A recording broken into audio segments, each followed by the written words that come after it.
ইউনূস সরকারের বিরুদ্ধে ক্রমে বাড়ছে জনতার অসন্তোষ। হতে পারে আরেকটি জুলাই বিপ্লব। পিনাকি ভট্টাচার্যের বিস্ফোরক মন্তব্য। ডিএসসিসির জ্বালানি খাতে শত কোটি টাকার জালিয়াতি, ভুয়া খরচের চাঞ্চল্যকর নথি ফাঁস করল দুদক। ভোলায় ঘরে ঢুকে মাদ্রাসার মুহাদ্দিসকে কুপিয়ে হত্যা, স্থানীয়রা বলছেন পরিকল্পিত খুন। চবি সংঘর্ষে আহত মামুনকে দিয়ে জোরপূর্বক ফটো সেশন, বড় ভাইয়ের বিস্ফোরক অভিযোগ, মাথার খুলি ভাঙা তবু বসানো হলো ছবির জন্য। লোহিত সাগরে সাবমেরিন কেবল কাটা, দক্ষিণ এশিয়া ও মধ্যপ্রাচ্যের ইন্টারনেট বিপর্যয়। তৌহিদ আফ্রিদিকে নিয়ে মুখ খুললেন দিঘি, প্রেম নয় বন্ধুত্ব। তাহলে গুঞ্জনের পেছনে আসল সত্য কি? ইয়েমেনের ড্রোন হামলায় কেঁপে উঠল ইসরায়েলি বিমানবন্দর, স্থগিত হলো সব ফ্লাইট। শ্রীলঙ্কার বদৌলতে এশিয়া কাপের সুপার ফোরে বাংলাদেশ, অন্যের কৃতির উপর ভর করে প্রতিযোগিতামূলক আসরে টিকে থাকা আর কত। আজকের দিনে সবচেয়ে আলোচিত আর চাঞ্চল্যকর কোনো খবর মিস করতে না চাইলে সম্পূর্ণ ভিডিওটি অবশ্যই মনোযোগ দিয়ে দেখুন। আর চারপাশে ঘটে যাওয়া প্রতি মুহূর্তের ব্রেকিং নিউজ সবার আগে পেতে এখনই আমাদের চ্যানেলটি সাবস্ক্রাইব করে রাখুন, যাতে কোনো গুরুত্বপূর্ণ আপডেট মিস না হয়। জুলাই আগস্টের প্রত্যাশা নিয়ে যে সরকার এসেছিল, সেই সরকারই কি এখন সেই স্বপ্নকে তিলে তিলে শেষ করে দিচ্ছে? জনপ্রিয় কন্টেন্ট ক্রিয়েটর পিনাকি ভট্টাচার্য সম্প্রতি তার এক ইউটিউব ভিডিওতে এমন চাঞ্চল্যকর দাবি করেছেন। তার মতে ইউনূস সরকারের পতন হয়তো সময়ের ব্যাপার মাত্র। কিন্তু কেন পিনাকি হঠাৎ এই বিস্ফোরক মন্তব্য করলেন? কি আছে তার এই ভিডিওতে যা এত আলোচনা জন্ম দিয়েছে? চলুন দেখে নেওয়া যাক।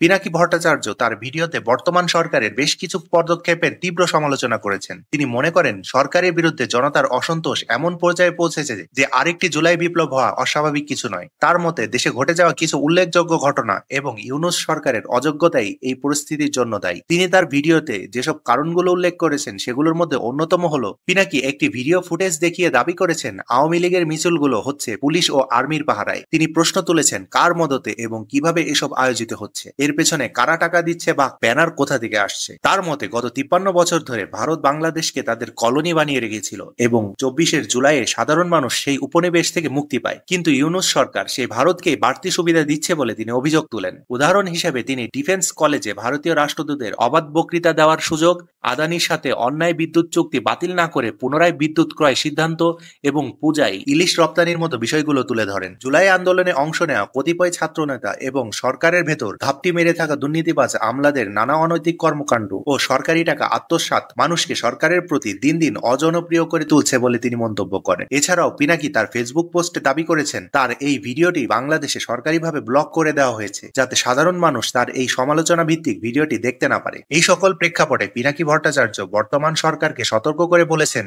এমনটা চলতে থাকলে দ্রুতই দেশের মানুষ আরেকটি জুলাই বিপ্লব করবে, যা নেপালের সাম্প্রতিক আন্দোলনের মতোই হতে পারে। দর্শক, পিনাকি ভট্টাচার্যের এই সকল মন্তব্যের সাথে কি আপনি একমত, নাকি এসবের পেছনে তার অন্য কোনো উদ্দেশ্য আছে বলে আপনি মনে করেন?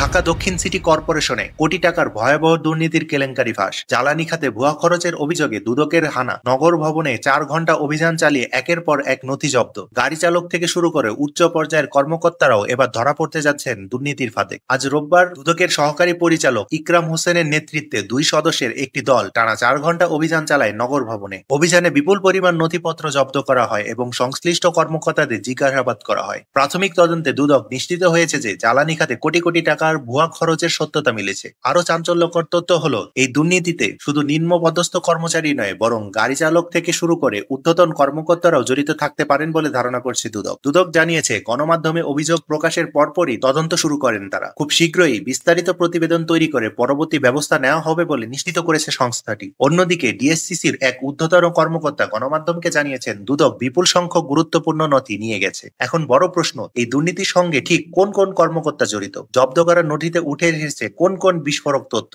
এবং এই কেলেঙ্কারির শেষ পরিণতি কি হতে যাচ্ছে? দর্শক, আপনার কি মতামত? ভোলায় রাতের আধারে নৃশংস খুন, মাদ্রাসা শিক্ষক ও মসজিদের খতিব মাওলানা আমিনুল হক নোমানীকে নিজ বাসায় ঢুকে কুপিয়ে হত্যা করেছে দুর্বৃত্তরা। দীর্ঘ 15 বছর ভোলা দারুল হাদিস কামিল মাদ্রাসায় মুহাদ্দিস এবং সদর উপজেলার প্রধান মসজিদের খতিব হিসেবে দায়িত্ব পালন করা এই আলেমের মৃত্যুতে শোকের ছায়া নেমে এসেছে পুরো এলাকায়। শুক্রবার এশার নামাজ শেষে বাসায় ফেরার পরপরই এই ভয়াবহ ঘটনাটি ঘটে। দুর্বৃত্তরা জোরপূর্বক বাসায় ঢুকে ধারালো অস্ত্র দিয়ে এলোপাতাড়ি কুপিয়ে গুরুতর আহত করে আমিনুল হক নোমানীকে। পরে স্থানীয়রা তাকে উদ্ধার করে ভোলা 200 250 শয্যা বিশিষ্ট হাসপাতালে নিয়ে গেলে কর্তব্যরত চিকিৎসক তাকে মৃত ঘোষণা করেন। হত্যাকাণ্ডের সময় তার স্ত্রী ও একমাত্র সন্তান বাড়িতে ছিলেন না। ঘটনার পর ভোলা সদর থানার ভারপ্রাপ্ত কর্মকর্তা আবু শাহাদাত মোহাম্মদ হাসনাইন পারভেজ জানিয়েছেন, প্রাথমিক তদন্ত চলছে, মরদেহ ময়না তদন্তের জন্য পাঠানো হয়েছে এবং মামলার প্রক্রিয়া চলছে। তবে কে বা কারা এই হত্যাকাণ্ড ঘটিয়েছে তার সঠিক তথ্য এখনো হাতে আসেনি। এলাকায় সৎ ও অহংকারী ব্যক্তি হিসেবে পরিচিত ছিলেন মাওলানা আমিনুল হক নোমানী। তবে তাকে কেন এত নৃশংসভাবে হত্যা করা হলো, তারাই বা এই ঘটনার নেপথ্যে, এসব প্রশ্নের উত্তর এখনো রহস্য হয়ে আছে। চট্টগ্রাম বিশ্ববিদ্যালয়ে সংঘর্ষের পর গুরুতর আহত সমাজতত্ত্ব বিভাগের শিক্ষার্থী মামুন মিয়ার শারীরিক অবস্থা নিয়ে শুরু হয়েছে তীব্র বিতর্ক। মাথার খুলি এখনো জোড়া লাগেনি, অথচ তাকে জোর করে হাঁটানো হলো বলে অভিযোগ উঠেছে। সেই ছবি ও ভিডিও ছড়িয়ে পড়তেই ক্ষোভে ফুঁসে উঠছে স্বজন ও সহপাঠীরা। মামুনের বড় ভাই মাসুদ রানা জানান, তার ভাই কাউকেই চিনতে পারছেন না, মাঝে মাঝে তীব্র মাথা ব্যথায় কান্নাকাটি করছেন। অথচ এমন অবস্থায় হাসপাতালে চিকিৎসকের উপস্থিতিতে জোর করে বসানো এবং হাঁটানো হয় তাকে। সেই মুহূর্তের ছবি ও ভিডিও সামাজিক মাধ্যমে ছড়িয়ে পড়েছে, যা দেখে পরিবার ও সহপাঠীরা চরম কষ্ট পেয়েছেন। চিকিৎসকরাও স্বীকার করেছেন, এই অবস্থায় জোর করে হাঁটানোর আসলেই ঝুঁকিপূর্ণ হতে পারে। তবে কার নির্দেশে এই ঘটনা ঘটেছে তা এখনো স্পষ্ট নয়। অন্যদিকে একই সংঘর্ষে আহত আন্তর্জাতিক সম্পর্ক বিভাগের শিক্ষার্থী ইমতিয়াজ আহমেদ বর্তমানে লাইফ সাপোর্টে আছেন। তার পরিবার উন্নত চিকিৎসার জন্য অন্যত্র নেওয়ার কথা ভাবছেন। চট্টগ্রাম বিশ্ববিদ্যালয়ে সম্প্রতি এই ঘটনায় প্রায় 200 শিক্ষার্থী ও কয়েকজন স্থানীয় আহত হন। অভিযোগ অনুযায়ী এক ছাত্রীকে মারধরের ঘটনা থেকেই পুরো সংঘর্ষের সূত্রপাত। এদিকে শিক্ষার্থীরা বিশ্ববিদ্যালয় প্রশাসনের বিরুদ্ধে প্রকৃত অবস্থা গোপন করার অভিযোগ তুলেছেন। মামুন ও অন্যান্য আহতদের উন্নত চিকিৎসার দাবিতে তারা প্রশাসনিক ভবনের সামনে বিক্ষোভ করছেন এবং কর্তৃপক্ষের পদত্যাগের দাবি জানাচ্ছেন। কেন এমন ঝুঁকিপূর্ণ অবস্থায় মামুনকে হাঁটানো হলো, কার স্বার্থেই এই ফটো সেশন, আর আহতদের প্রকৃত চিকিৎসা নিশ্চিত করতে বিশ্ববিদ্যালয় প্রশাসন কতটাই আন্তরিক, এই প্রশ্ন থেকেই যায়। লোহিত সাগরে রহস্যজনক বিপর্যয়, একাধিক সাবমেরিন কেবল কেটে যাওয়ায় মধ্যপ্রাচ্য ও দক্ষিণ এশিয়ায় ভয়াবহ ইন্টারনেট সমস্যার সম্মুখীন। সৌদি আরব, পাকিস্তান, ভারত থেকে শুরু করে সংযুক্ত আরব আমিরাত পর্যন্ত ধীরগতির নেট ও বারবার সংযোগ বিচ্ছিন্নের কবলে পড়ছেন লাখো মানুষ। লোহিত সাগরে সাবমেরিন কেবল SMW4 এবং IMEWE মারাত্মকভাবে ক্ষতিগ্রস্ত হয়েছে, যা সৌদি আরবের জেদ্দা উপকূলের কাছে অবস্থিত। এই দুটি কেবলকে বলা হয় বৈশ্বিক ইন্টারনেট ট্রাফিকের মেরুদণ্ড, যা ইউরোপ, এশিয়া ও মধ্যপ্রাচ্যকে সংযুক্ত করে। এরই মধ্যে মাইক্রোসফট অ্যাজিওর ক্লাউড সার্ভিসও আংশিকভাবে প্রভাবিত হয়েছে, যদিও তারা ট্রাফিক পূর্ণ নির্দেশ করে পরিস্থিতি সামাল দেওয়ার চেষ্টা করছে। পাকিস্তানের টেলিকমিউনিকেশন সতর্ক করেছে, পিক আওয়ারে ইন্টারনেট পরিষেবা মারাত্মকভাবে ব্যাহত হতে পারে। অন্যদিকে ইন্টারনেট ব্যবহারকারীরা জানাচ্ছেন, গতি হঠাৎ করে অস্বাভাবিকভাবে কমে যাচ্ছে, আবার অনেক সময় একেবারেই সংযোগ বিচ্ছিন্ন হয়ে যাচ্ছে। সবচেয়ে বড় প্রশ্ন, এই কেবল কাটা পড়লো কিভাবে? অনেকে মনে করছেন এর পেছনে ইয়েমেনের হুতি বিদ্রোহীদের সম্পৃক্ততা থাকতে পারে, যদিও হুতিরা সরাসরি এই অভিযোগ অস্বীকার করেছে। প্রযুক্তি বিশেষজ্ঞরা বলছেন, গভীর সমুদ্রে থাকা এসব কেবল মেরামত করতে কয়েক সপ্তাহ পর্যন্ত লেগে যেতে পারে, আর ততদিন পর্যন্ত গোটা অঞ্চলে ইন্টারনেট সেবা বড় ধরনের ধীরগতি ও বিপর্যয় অব্যাহত থাকতে পারে। ঢালিউডের প্রাক্তন জনপ্রিয় শিশু শিল্পী দিঘি ক্যারিয়ারের আলো ছাপিয়ে এখন প্রেমের গুঞ্জনেই বেশি আলোচিত। তহিদ আবৃত্তি থেকে মাহির রাশিদ, আসল সত্যটা কি? শিশু শিল্পী হিসেবে ঢালিউডে একসময় ব্যাপক জনপ্রিয়তা পান প্রার্থনা ফারদিন দিঘি, তবে বড়বেলায় সেই সফলতা ধরে রাখতে পারেননি, বরং সমালোচনা আর ব্যক্তিগত জীবনের নানা গুঞ্জনই বেশি সামনে আসছে। সবচেয়ে বড় আলোচনার বিষয় ছিল ইউটিউবার ও কন্টেন্ট ক্রিয়েটর তহিদ আফ্রিদির সঙ্গে তার প্রেমের খবর। কিন্তু দিঘি নিজেই বিষয়টি পরিষ্কার করেছেন। তিনি বলেন, আমরা কখনো বয়ফ্রেন্ড গার্লফ্রেন্ড ছিলাম না, বরং ভালো বন্ধু ছিলাম। পরিচয় হয়েছিল মাই টিভির একটি প্রোগ্রামে। তবে এই গুঞ্জনের কারণে তাদের পরিবারে বিব্রতকর পরিস্থিতি তৈরি হয়েছিল। এক পর্যায়ে প্রায় 1.5 বছর তারা একে অপরের সঙ্গে কথা বলেননি, দেখা করাও বন্ধ হয়ে গিয়েছিল। বর্তমানে যদিও তাদের বন্ধুত্ব টিকে আছে, তবে প্রেমের সম্পর্ক নয়, এ ব্যাপারে দিঘি একেবারে স্পষ্ট। এছাড়া দিঘির সঙ্গে মাহিমিন রশিদ নামের আরেক তরুণের বন্ধুত্ব রয়েছে, কিন্তু এটাও নিছক বন্ধুত্ব, প্রেমের সম্পর্ক নয় বলে নিশ্চিত করেছেন তিনি। বর্তমান সময়ে সফলতা ধরে রাখতে না পারলেও ব্যক্তিগত আলোচনায় দিঘির ক্যারিয়ারের মূল কেন্দ্রবিন্দু হয়ে উঠেছে।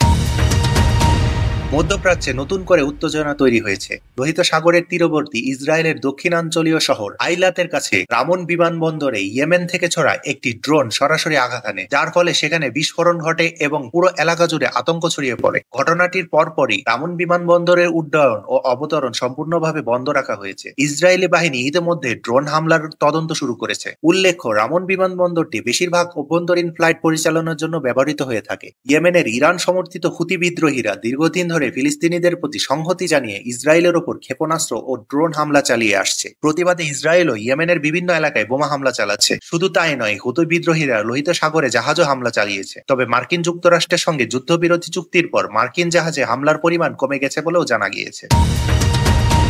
এশিয়া কাপের সুপার ফোরে ওঠার দৌড়ে বাংলাদেশের ভাগ্য ও রান রেটের সমীকরণ দুটোই নির্ভর করছিল শ্রীলঙ্কার উপর। তাই আজকের আফগানিস্তান বনাম শ্রীলঙ্কার ম্যাচের দিকে নজর ছিল পুরো ক্রিকেট বিশ্বের, বিশেষ করে বাংলাদেশের সমর্থকদের। টস জিতে আগে ব্যাট করে আফগানিস্তান। শেষ ওভারে মোহাম্মদ নবীর ঝড়ো 50-র সুবাদে তারা 20 ওভার শেষে স্কোরবোর্ডে তোলেন 169 রান।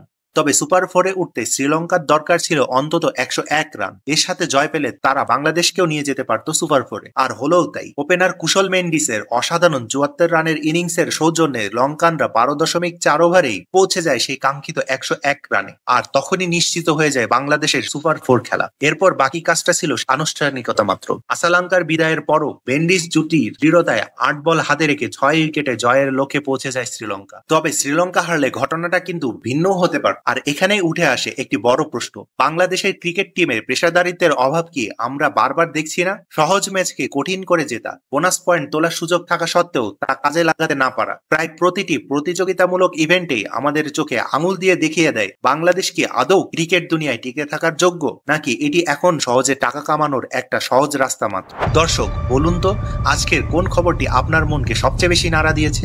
আপনার ভাবনা কমেন্ট বক্সে লিখুন। আর এমন সব তাজা খবরের জন্য আমাদের চ্যানেলটি এখনই সাবস্ক্রাইব করে রাখুন।